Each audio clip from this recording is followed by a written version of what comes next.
Economía y contentos por contar hoy con la presencia de don Ramón Tamames, catedrático de Estructura Económica y académico de la Real Academia de Ciencias Morales y Políticas. Nos acordamos mucho del profesor porque como hoy se dice tanto que están pasando cosas que nunca se han visto, siempre me acuerdo de usted, profesor Tamames. Buenos días. Exactamente, usted lo ha dicho, Luis Vicente, porque son cosas que nunca se habían visto. Se ha roto un sistema que duró desde 1944 con las instituciones de Bretton Woods, el Banco Mundial y también el Fondo Monetario y los sistemas de negociación del GATT, etcétera, etcétera. Se ha roto por la prisa que tiene el presidente Trump de instaurar un sistema propio de negociación para acabar con las resistencias y producir un efecto de implantación de grandes capitales dentro de Estados Unidos para recuperar el poderío industrial. Y el primer puesto en la línea del mundo en ese sentido. Es una apuesta con mucho riesgo y ayer hubo que dejar un margen de 90 días para ir negociando y solamente China presenta un plano de divergencia fuerte con Estados Unidos y se está arriesgando mucho en esa tendencia.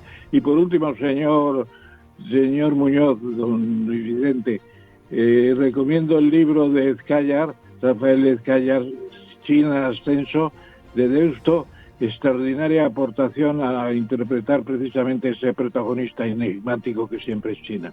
Esa es mi posición hoy día, una especie de parada en seco para recuperar el control de la situación y ver con quién se negocia y cómo, que es cosa distinta de hace un mes.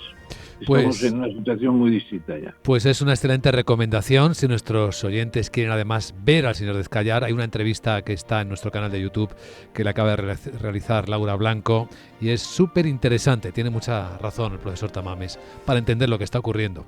Marisa Estevez es Digital Women Tech Advisor, ejecutivo en el sector tecnológico. ¿Cómo estás, Marisa? Buenos días. Pues buenos días. Bien, nos decía el profesor que estaban sucediendo cosas que no habían sucedido nunca. Bueno, yo creo que hacemos que ocurran, o se hace que ocurran para un poquito mover la jaula, ¿no?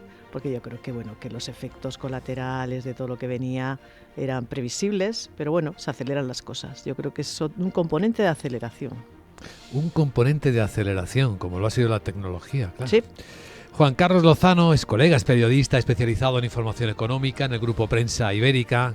¿Cómo estás, Juan Carlos? ¿Qué tal? Muy buenos días. Pues muy bien, encantado de estar aquí. ¿Tú cómo llamas a esto que nos está ocurriendo? Bueno, es que antes de entrar en antena estábamos Marisa y yo hablando y decíamos, mira, una cosa positiva que ha tenido todo esto que está haciendo Trump ha sido despertar Europa, ¿no? Despertarnos en general, seguramente al mundo entero también, ¿no? Pero es verdad que nos ha despertado y nos ha puesto a pensar... Aguantazos, no sé. Aguantazos, sí, aquí con cubos de agua fría, ¿no? Pero nos ha puesto a pensar, nos ha puesto a espabilarnos, nos ha puesto a replantear todo el orden como debía ser. ¿Cómo se le llama esto? No sé, hombre, ya... Bueno, es que se acaban las palabras, ¿no? Aquí se está hablando sobre todo en los mercados montaña rusa, etcétera, etcétera.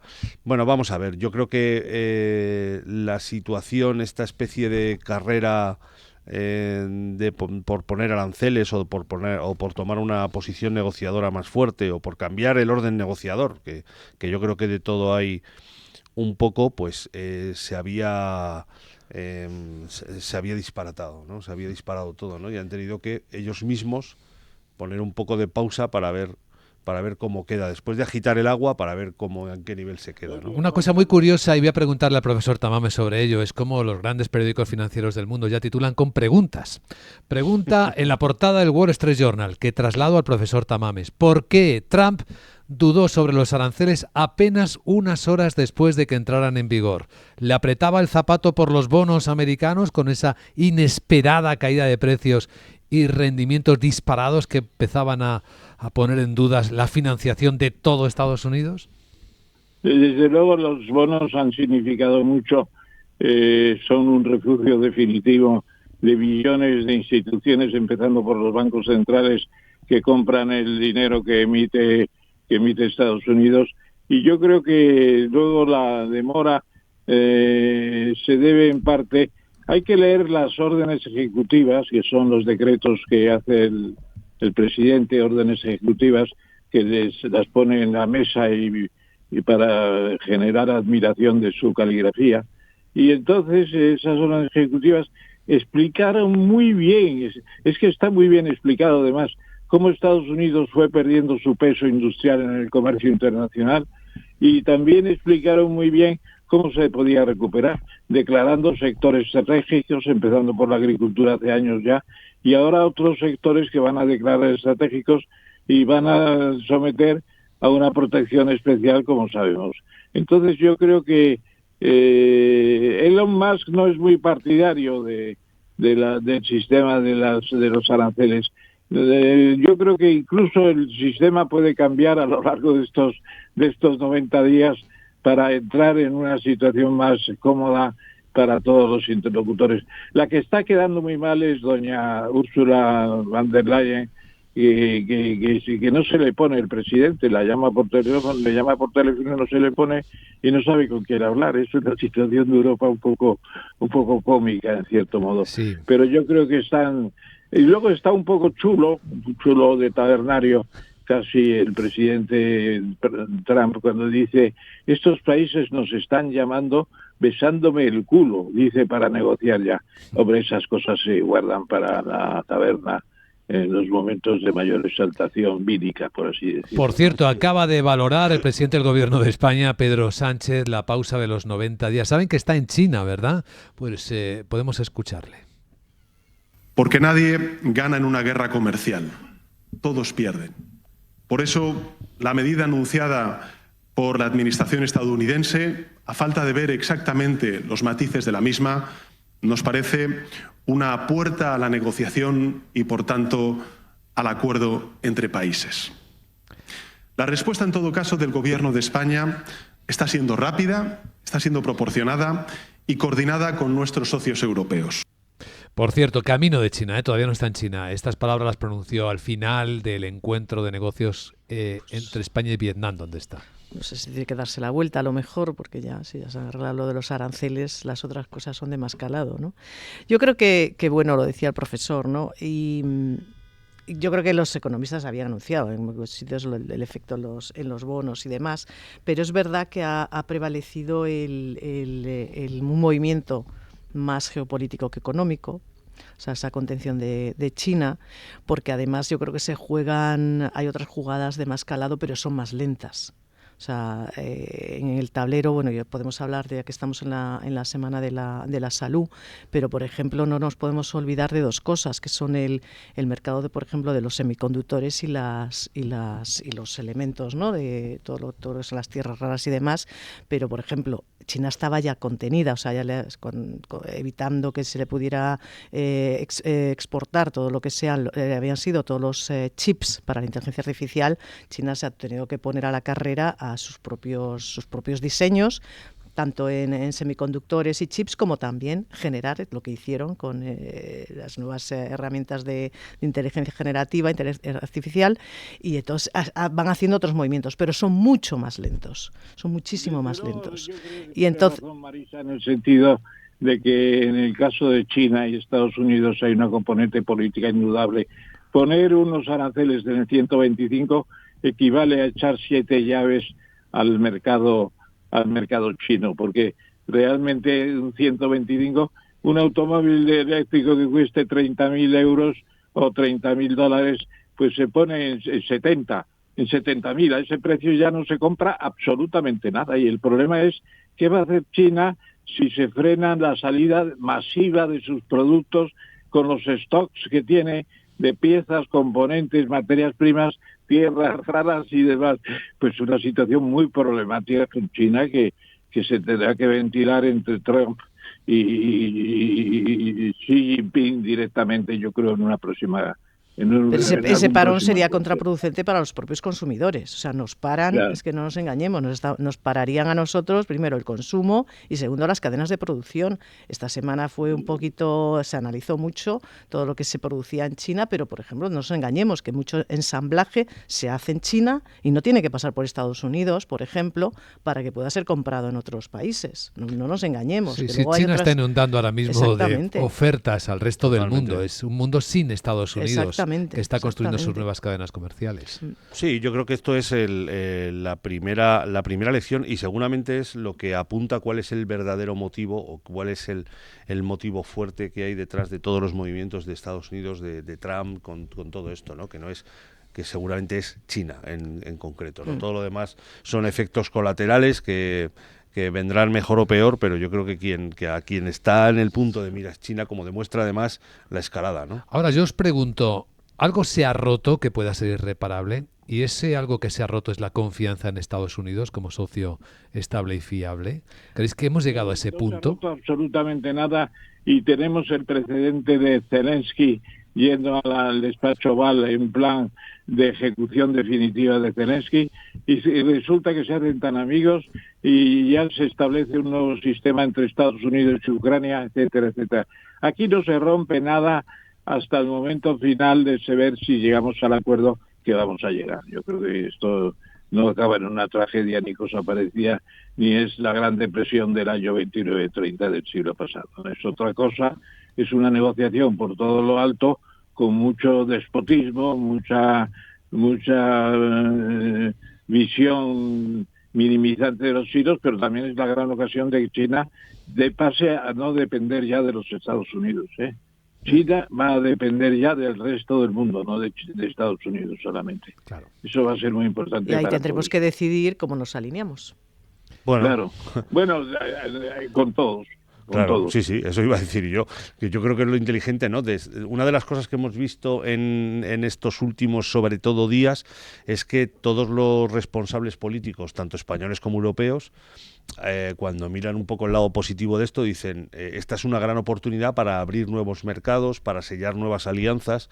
Cuando hablan de todo eso, están pensando evidentemente en China, pero también en más países, ¿no? Como por ejemplo India, ¿no? Que todo el mundo apunta que va a ser la China del futuro más Mira, o menos Apple cercano, va a ¿no? ensamblar sus aparatos en Estaba India. esta Que es semana la decidiéndolo Corea ya. del Sur del futuro también, es tremendo. Claro. Todo el despertar de Asia. Todo el despertar de Asia, así Definitivamente. es. Bueno, y los países árabes. Hoy Starmer, el primer ministro británico, está cerrando un acuerdo de libre comercio con Bin Salman, con el Sí, príncipe de Arabia Saudí. Así que el mundo está trabajando en paralelo sí. a todo esto. Lo que decíamos, que nos hemos despertado a gorrazos, ¿no? Que se Claro, dice. sí, yo creo que esa es la parte positiva de todo esto, ¿no? Porque a lo mejor se podría dar la paradoja que después de este ataque proteccionista tan virulento llegáramos a una etapa de un mayor libre comercio mundial, por así decirlo, ¿no? Una etapa más amplia de alianzas comerciales a un nivel mucho más amplio, ¿no? que antes. Fijaos otro ejemplo de esta misma mañana. Está disparado en la bolsa de Tokio. La propia bolsa de Tokio está disparada. Os digo cómo está ahora mismo el Nikkei, subiendo un 9%. Y están subiendo las automovilísticas japonesas porque Foxconn, el mismo que fabrica también un montón de cosas para Apple, pues está buscando a toda velocidad alianzas con las automovilísticas niponas. Mazda está subiendo, Toyota está subiendo porque quieren establecer también sus partenazgos tecnológicos, buscando ese nuevo mundo en el que no está tan presente Estados Unidos. Todo el mundo está espabilando, podríamos resumirlo. Efectivamente, todo A la vista, porque se habréis fijado que hace como un año Estados Unidos estaba con el nivel más bajo de desempleo de su vida, 3,5% de la población activa. Ahora está en el 4,5%. Un punto en Estados Unidos es mucha cosa. Y entonces lo que hay que preguntarse, ¿será compatible el intento de expansión industrial, de recuperar otra vez la potencia industrial de Estados Unidos, con la política restrictiva de migraciones que tiene, que está echando gentes en vez de atraerlas? ¿Es posible hacer una victoria de un triunfo pasajero? La parte de la ¿Va inmigración a es haber importante. una autarquía? Estados Unidos va a fabricar otra vez toda la industria que fabricaba hace 20 años. Hay muchas dudas. Claro, porque le falta personal a Estados Unidos. Y de hecho, Claro, no tiene. Claro. Claro, y es que y pasa en Europa a también. mí es que me cuesta pensar que ese sea el objetivo real, aunque sea el objetivo, uno de los objetivos declarados, ¿no?, por la administración Trump. Yo creo que él está de una manera muy, no sé, pues muy virulenta, ¿no?, intentando cambiar el orden negociador. Pero yo creo, me cuesta pensar que realmente él busque, como dice, traer toda la industria a Estados Unidos y así, porque efectivamente no tiene personal, pero si al mismo tiempo está haciendo una política inmigratoria muy dura, muy restrictiva, ¿no? Son cosas que no cuadran mucho, ¿no? Yo creo que eso es un objetivo que a mí me parece más un mensaje político, vaya, es el típico mensaje fácil que entiende fácil la gente, ¿no? Mire, vamos a traer aquí, voy a hacer esto porque así voy a traer toda la industria a mi país y aquí se van a hacer todos los componentes en Estados Unidos y los americanos primero y vamos a tener todos trabajo. Pero eso yo creo que no se sostiene. Hay una información, una investigación que ha realizado Bloomberg esta mañana que os cuento al respecto de la inmigración, la salida forzada de inmigrantes a Estados Unidos que ha decretado Trump. La investigación de Bloomberg dice que los vuelos en particular potencialmente legales de Trump, cargados de hombres, y mujeres y niños venezolanos con destino a una prisión de El Salvador, dice que estas decisiones están basadas en una ley de guerra de 227 años de antigüedad de Estados Unidos, estaban llenos en gran medida de detenidos que no tienen antecedentes penales. Según la investigación de Bloomberg, cerca del 90% de estos deportados no tenían ningún antecedente penal. Y eso que la administración americana afirmaba repetidamente que los deportados eran criminales endurecidos, que esa era la razón para deportarlos, aunque luego ha tenido que reconocer que en los casos en los que no había antecedentes legales, pues podría tratarse de terroristas. Así ha respondido la administración americana. Pero estamos ante un auténtico drama, ¿eh? Sí, humano. un poco exagerado, ¿no? Pero el drama de la inmigración no lo conseguimos resolver porque a fin de cuentas el problema que tiene detrás es las políticas de bienestar de los países. Entonces ahí es donde la gente empieza, claro, dices, un nivel de inmigración, tienes que dotar de todos los derechos, lo que hemos dicho siempre, todo el derecho al trabajo y cuáles son los trabajos que pueden quedarse. Evidentemente tenemos que decir que no existe mano de obra. En Europa estamos faltos de mano de obra, en Estados Unidos por supuesto, pero también va a haber unas tensiones tremendas. ¿Cuál es la mano de obra que se necesita? ¿Cualificada, no cualificada? ¿Cómo la puedes ordenar? Y a fin de cuentas a eso habrá que entrar y resolverlo y permitir. Yo creo que a la inmigración hay que darle una solución. No puedes estar a base de deportamientos y mandar aviones de vuelta cuando no. Yo creo que aquí va a prevalecer lo que es de verdad el sentido. En China, que lo que pasa es que no nos lo cuentan, existe este problema. Porque China en sí mismo es como un mundo, es como el mundo oriental metido. Y de hecho ellos, no sé si hacen deportaciones como tal, pero sabéis que cuando tú perteneces al mundo rural, tú no puedes emigrar a una ciudad. Tú no tienes ningún derecho en la ciudad, eres un paria en las ciudades que son industriales. Y ellos quieren buscar su bienestar, quieren buscar progresar del mundo rural. Y en ciertas ciudades existe de nuevo lo mismo. Tú no puedes acceder a ciertos derechos que existen en ciudades si perteneces a otros, como le llaman, los condados, los suburbios. Fíjate, no puedes entrar a la ciudad. Y eso está sucediendo en China. Cuando abandona China la política del hijo único, resulta que ya están los chinos que no quieren ni el hijo único, no quieren hijos mucha gente. ¿Y por qué? Pues sencillamente porque se ha acostumbrado a vivir mejor, claro, dedicándose más a su propia persona o el hijo único. Y los demás no existen ya. Entonces, ahora China pierde población, va a abrirse a la inmigración de los asiáticos, pues lo tenemos muy poco claro. China no quiere que no sean chinos. No quiere inmigrantes. ¿Y sabe, profesor Tamames, qué están haciendo en China? ¿Cómo están intentando solucionar esto y cómo están pensando en el resto del mundo? Yo creo que van a recurrir al sistema de Huxley, un mundo feliz, que es la fábrica de niños.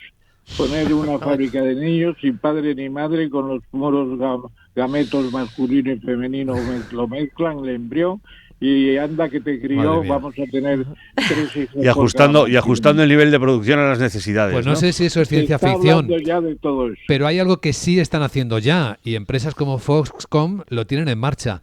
Las fábricas oscuras. ¿Habéis oído hablar de estas fábricas en las que no se enciende la luz porque están completamente automatizadas? Pues Foxconn tiene algunas de ellas en las que está fabricando ya componentes de Apple. Se están empezando a desarrollar por toda China fábricas en las que no hay personas humanas. Incluso se telecontrolan desde el exterior. Funcionan solas, por eso no necesitan iluminación. Pues ese es el gran problema, ¿no? ¿Para qué tipo de población necesitamos trabajadora? Eso sí que va a ser dramático. Claro. Pero bueno, eso tiene sentido que sea lo que vaya viniendo, ¿no? Inteligencia artificial, automatización, etcétera. Pues ¿cuántas fábricas de estas no pueden en un futuro más o menos cercano ser así? Bueno, es que no solo en China, casi os las imagináis, ¿no? Claro. Estaba pensando en las instalaciones agrícolas de aves, pueden convertirse en fábricas también oscuras, en las ganaderas. Sí. Hay muchas partes de la actividad humana. La agricultura vertical. Sí. Bueno, pero no solo eso. En una hectárea te produce lo que 20 hectáreas, etcétera. Sistemas nuevos, completos, que van a sustituir la necesidad de tanta mano de obra, eso es verdad. Claro. Pero ¿hasta qué punto? Claro, ahí está la cuestión, ¿no? Porque incluso una factoría de ensamblaje de automóviles no puede acabar así, ¿no? Cualquiera puede acabar así. Por cierto, en esta parte de reconfiguración del mundo, ya sabéis que China, además de responder con sus propios aranceles extraordinarios a Estados Unidos, que acaban de entrar en vigor hoy del 84%, a todos los productos americanos, más la limitación de exportación de tierras raras, más el señalamiento de empresas americanas con las que no quieren hacer negocios, tenemos que hay más cosas que están sucediendo. Está diciendo a sus ciudadanos que se piensen 2 veces si van a viajar a Estados Unidos. Si son estudiantes, porque es que Estados Unidos ha revocado cerca de 500 visas en las últimas horas a estudiantes de otros países. O si son turistas, puede afectar al turismo también. Lo mismo se encuentran atrapados en una aduana en la que hay algunos, no sabemos si es completamente cierto, hay unos criterios de entrada, de condiciones de entrada o de poca delicadeza para ciudadanos de países que están enfrentados comercialmente. Eso está sucediendo, de hecho. Es muy feo. Es muy feo. El damnificado, lo que decimos, el ciudadano de a pie, el consumidor, el que yo pasaba por aquí y yo no estoy haciendo nada malo, pues eso es lo que... Pero claro, ahí es donde se muestra el gran debate que hay, que es un gobierno pues autoritario, como es el de China, lógicamente, que ese no va a determinamientos, y cómo le responde un gobierno supuestamente, claro, democrático, como es el de Estados Unidos, pero claro, dices que no estamos jugando con las mismas armas, ¿no? Entonces también ahí... Pero aquí estamos hablando de autoritarismo estadounidense. Claro, por eso. ¿Va a jugar con las mismas armas? Pues se supone que no. Si es un país democrático deberíamos respetar unas cuestiones mínimas, pero es que entonces se crea una diferencia que no es tampoco la partida es justa. Sí, imagínese, profesor Tamames, que va usted a pronunciar una conferencia a Washington y le tratan mal porque el presidente del gobierno de España, Pedro Sánchez, está en China y le consideran amigo del otro lado. Sí, piensa que es un pollito que quiere echar alas muy amplias y prefieren pararlo. En ese sentido, no cabe duda de que Sánchez se ha metido en un jardín, pero tiene su habilidad para salirse del jardín al jardín amigo y tal. No creo que sea un problema tampoco mayor. Está bien que haya en Europa una cierta disensión para que surjan los matices y las propuestas y que no sea todo la señora Úrsula, que tiene todavía la frustración de ser una ministra de defensa fracasada en Alemania. Bueno, pues que se le vaya quitando eso y que se dé cuenta de que vive en otro mundo de los cuarteles germánicos, ¿eh? Estaría bien. Algunos analistas definían el momento que estamos viviendo como el fin del principio. No sé si os parece una buena definición. El fin del principio de lo que viene, que es un cambio de era. Y enviar un think tank español a China para aclararle a los chinos lo que les está pasando.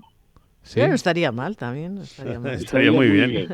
Aprovechando estos libros nuevos, un think tank que estuviera allí 3 meses consultando y luego presentara las conclusiones en el ¿cómo se llama? El Palacio prohibido La ciudad prohibida. La ciudad prohibida. ¿Qué? La ciudad prohibida. O en el Palacio del La Pueblo, ciudad ¿no? Donde se prohibida. reúne la Asamblea Que Popular. presentáramos el informe final en la ciudad prohibida. Pero fijaos lo que la prensa china, los medios chinos dicen esta mañana, para que os pongáis en la mente y en los zapatos de Claro. China.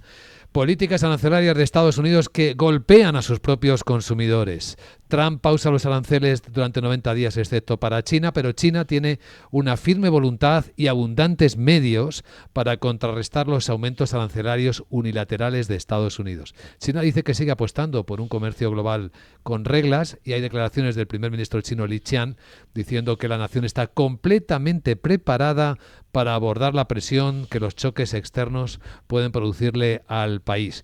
Y los titulares de su prensa, pues ahí están. Los estadounidenses desconcertados por la autolesión económica que se está produciendo en Estados Unidos.